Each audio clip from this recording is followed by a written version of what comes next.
un Tutsi rwandais qui dirigeait les Zaïre pendant 8 ans. Pas Mobutu, son directeur des cabinets.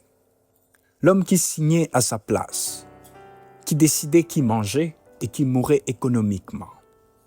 Pendant la zaïrianisation de 1973, son nom, Bisengimana. En 1977, ses propres alliés l'ont sacrifié. Ce n'est qu'un des 7 hommes que vous allez découvrir aujourd'hui. Cet homme qui n'était pas Mobutu, mais qui, à un moment ou à un autre, ont tenu les Zaïre dans leurs mains. Un cousin qui a trahi par vouloir les tuer. Un chef espion qui a oublié jusqu'à son propre nom complet. Un homme né d'un père juif polonais devenu premier ministre d'un pays qui ne les considérait pas tout à fait comme l'un des siens. Et chacun d'entre eux a fini trahi par les systèmes qu'il avait servis ou par les hommes qu'il pensait être ses alliés. Voici les faits, vous conclurez.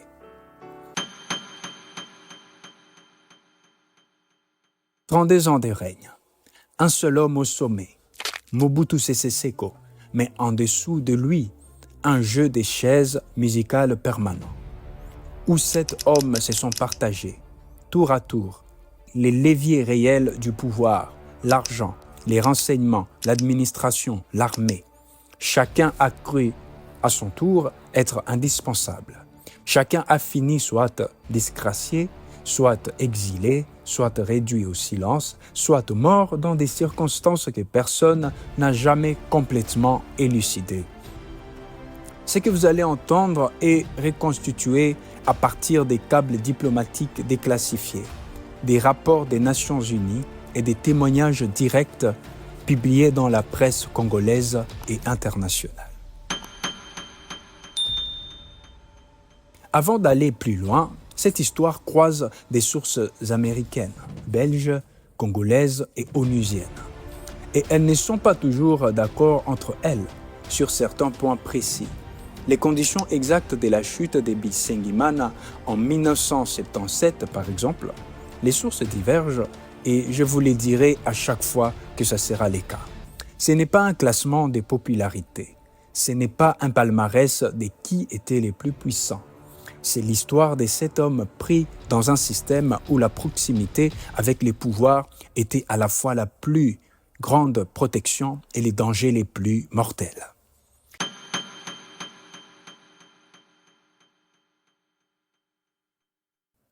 Pour comprendre ces 7 hommes, il faut comprendre une règle que Mobutu n'a jamais écrite, mais toujours appliquée.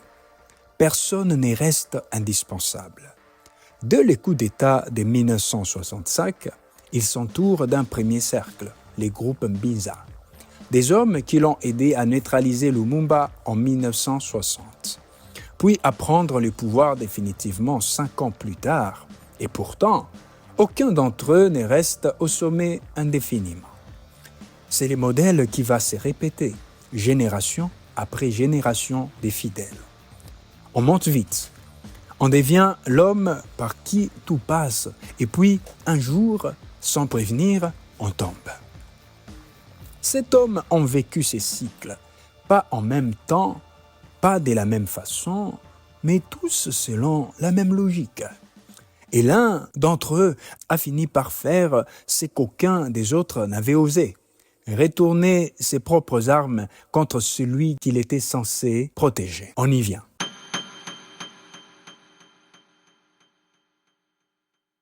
Les Tutsis qui dirigeaient les Zaïre, Bisengimana. Mai 1969, Mobutu nomme un certain Bisengimana à la tête du bureau de la présidence. Un Tutsi rwandais, dans un pays où l'appartenance ethnique conditionne tout. Pendant 8 ans, cet homme est, dans les faits, le rouage central de l'État zaïrois. Toute décision administrative passe par lui. Et en octobre 1973, c'est lui qui orchestre l'une des décisions les plus radicales du Zaïre, la zaïrianisation. La nationalisation forcée des milliers d'entreprises appartenant à des étrangers, redistribuées à des Zaïrois, souvent des proches du pouvoir. C'est un pouvoir économique colossal, exercé par un homme dont la nationalité zaïroise elle-même restera contestée dans certaines sources de la diaspora jusqu'à aujourd'hui. Février 1977, la chute, officiellement sous la pression des notables du Kivu. Mais une source en lingala, publiée sur la plateforme Mboka Musika, raconte une version plus précise. Bisengimana avait des ennemis puissants à l'intérieur même du système, notamment Lito Moboti, oncle du président, et André Boboliko. Et quand la situation politique est devenue trop compliquée à gérer, Mobutu l'a, selon cette source, simplement sacrifié. Mécanisme exact, complot interne, pression internationale ou abandon calculé reste flou. Les sources ne s'accordent pas complètement sur ces points. Ce qui est certain, l'homme le plus puissant des Zaïre après Mobutu pendant 8 ans a disparu de la scène politique en quelques semaines sans procès, sans déclaration publique fracassante, juste disgracié. L'ombre sans visage s'est y allée. Il y a des hommes dont l'histoire garde le nom, mais jamais le visage complet. Jean Setialé est de ceux-là. De 1979 à 1985, il est le conseiller sécurité en chef de Mobutu. C'est lui qui construit l'architecture du renseignement intérieur zaïrois et c'est sous son autorité que se forment les toutes premières promotions d'un jeune officier qui deviendra plus tard l'un des visages les plus connus de la sécurité du régime, Honoré Mbanda. Setialé est donc littéralement le mentor de l'homme qui lui succédera. Et pourtant, c'est le personnage le moins documenté de cette histoire. Aucune archive disponible ne détaille précisément son empire financier, ses réseaux bancaires, ni ce qu'il est devenu après 1997. Un homme qui a formé des architectes de la peur d'État du Zaïre pendant 6 ans et qui s'est volatilisé des archives publiques presque aussi efficacement qu'il avait en son temps fait disparaître les dossiers des autres. Le cousin qui a fini par vouloir les tuer, Nzimbi. Étienne Nzimbi Mbale Congo Ambassa, cousin de Mobutu formé par des instructeurs israéliens, commandant de la DSP, la division spéciale présidentielle, depuis sa création en 1985. 12 ans durant, cet homme est littéralement le bouclier humain du maréchal. 5 à 10 000 hommes, les estimations varient selon les sources entre l'évaluation de la CIA en 1988 et les rapports de l'ONU de 1994, dont la seule mission est la survie personnelle. Et c'est cet homme-là qui, dans les dernières 48 heures du régime en mai 1997, a, selon les sources les plus précises disponibles, tenté de faire abattre l'avion qui évacuait son propre cousin. Il avait déjà traversé les fleuves vers Brazzaville le 16 mai, avant même que Mobutu ne quitte Kinshasa. Nzimbi s'installe ensuite en Afrique du Sud, puis en Belgique. Il meurt à l'hôpital Saint-Pierre de Bruxelles le 28 septembre 2005 d'une maladie naturelle selon le général Baramoto.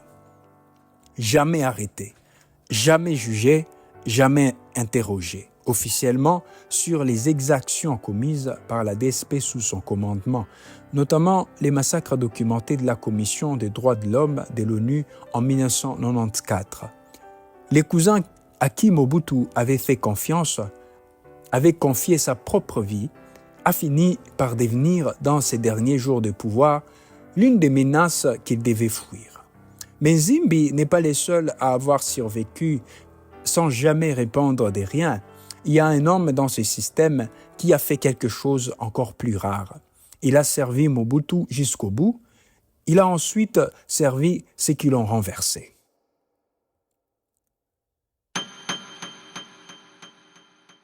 Vundoawe Tepemako, de 1992 à 1997. Jusqu'au dernier jour, littéralement, Vundoawe Tepemako occupe les postes de directeur des cabinets de Mobutu, l'un des postes les plus sensibles de l'appareil d'État, à l'époque la plus dangereuse du régime. En 1994, avant les rapporteurs spéciaux des Nations Unies, Vundoawe défend la loyauté de l'armée envers Mobutu en expliquant que le président entretient des rapports personnels avec tous les officiers de l'armée qu'il a formés, nommés et promis, et que cette dette personnelle garantissait leur fidélité. L'histoire allait prouver 3 ans plus tard que cette analyse était fausse, ce qui rend Vundoawe différent des 6 autres hommes de cette liste. Sa carrière ne s'arrête pas en 1997. En 2018, plus de 20 ans après la chute de Mobutu, il est nommé premier président du Conseil d'État sous Kabila fils, un homme qui avait défendu publiquement la légitimité du système mobutiste jusqu'à ces derniers jours, réintégrer les sommets de l'appareil judiciaire de l'État sous les régimes qui avaient renversé ce même système. Lito Moboti. Jean-Joseph Lito Moboti, oncle de Mobutu, en 1966, il est nommé ministre des Finances. Mais c'est en dehors du gouvernement qu'il construit son vrai pouvoir, un empire commercial fondé sur les rachats de Congo Frigo, faisant de lui le premier grand distributeur des produits alimentaires de Kinshasa. Selon son propre fils, interrogé par l'agence congolaise des presses en 2025, Lito était très écouté par Mobutu et l'a aidé à se maintenir pendant ses premières années de règne. C'est aussi lui qui, selon la source en lingala des Mboka Musika, fait partie des ennemis internes qui précipitent la chute de Bisengimana en 1977, l'oncle du président contre l'homme le plus puissant de l'administration. Lito meurt le 25 février 1982 et avec lui s'éteint son empire. Le groupe Lito Moboti tombe en faillite peu après sa disparition. Les conditions exactes de cet effondrement ne sont pas documentées dans les ressources disponibles. Un pouvoir entièrement construit autour d'un seul homme qui n'a pas survécu à sa mort. Les fils du Polonais, Kengo Wadondo. Né Léon Lubitz, fils d'un père juif polonais et d'une mère tutsi rwandaise, dans un système politique organisé autour de l'appartenance ethnique de la loyauté tribale. Kengo Wadondo est, par son ascendance même, une anomalie. Un câble diplomatique américain de 1974 déclassifié et consultable via Wikileaks les place 10e dans la hiérarchie officielle du bureau politique du parti unique, comme procureur général. Mais Kengo va faire ce qu'aucun des 6 autres hommes de cette liste n'a réussi à faire, survivre politiquement à Mobutu lui-même. Un second câble daté de 2010 révèle qu'il effectuait alors une mission discrète aux États-Unis et qu'il avait été mis en examen pour blanchiment d'argent en Belgique en 2003, avant que les charges ne soient abandonnées. Il deviendra président du Sénat de la République démocratique du Congo jusqu'en 2019, 53 ans après la première apparition dans les archives diplomatiques américaines. Baramoto, Mpama Baramoto Kata, beau-frère de Mobutu. Il avait épousé la sœur de la première épouse du maréchal. En 1987, simple chef des sections, Mobutu en fait un général en l'espace de quelques années, non pas pour ses compétences militaires, mais pour sa loyauté familiale. Il prend la tête de la garde civile en 1996. Officiellement, 26 000 hommes, un budget équivalent à celui d'un ministère entier. Début 1997, face aux victoires successives de l'AFDEL de Kabila, Mobutu les limoge pour incompétence lors des dernières 72 heures du régime. Baramoto n'est même plus au palais. Il participe aux dernières décisions par téléphone. Il s'installe en Belgique, 15 années d'exil. En mars 2012, il revient à Kinshasa, officiellement pour les obsèques de sa mère. Interrogé par la radio Okapi, il parle de son ancien rival Nzimbi avec respect Il minimise les exactions commises sous son propre commandement, notamment les massacres des 150 étudiants de l'université de Lubumbashi en 1999. Il n'a jamais été jugé pour ça. Les beaux-frères qui commandaient 26 000 hommes a fini par revenir dans son pays libre pour enterrer sa mère. Cet homme, 7 pouvoirs différents. L'administration, les renseignements, l'armée, l'argent, la justice, la diplomatie et un seul point commun. Chacun d'eux, à un moment donné, a cru être devenu indispensable au système qu'il servait. Bisengimana, 8 ans au sommet de l'État, sacrifié en quelques semaines. Zimbi, cousin et bouclier humain, devenu menace dans les dernières 48 heures. Lito, dans l'empire entier, ne survit pas à sa propre mort. Mobutu n'a jamais permis à un seul de ces hommes de devenir plus grand que lui. C'était la règle implicite du système, et c'est peut-être la seule règle qui n'a jamais été enfreinte. Mais cette même règle a fini par se retourner contre lui, parce qu'un système où personne n'est jamais en sécurité produit à la fin des hommes prêts à tout, y compris à trahir celui qui l'a fait. L'histoire de ces 7 hommes, c'est l'histoire d'un pouvoir qui ne se partage jamais vraiment. C'est l'histoire de ce que les Zaïre de Mobutu a fait de ses serviteurs les plus proches. C'est l'histoire des 7 trahisons. Certaines commises contre eux, certaines commises par eux.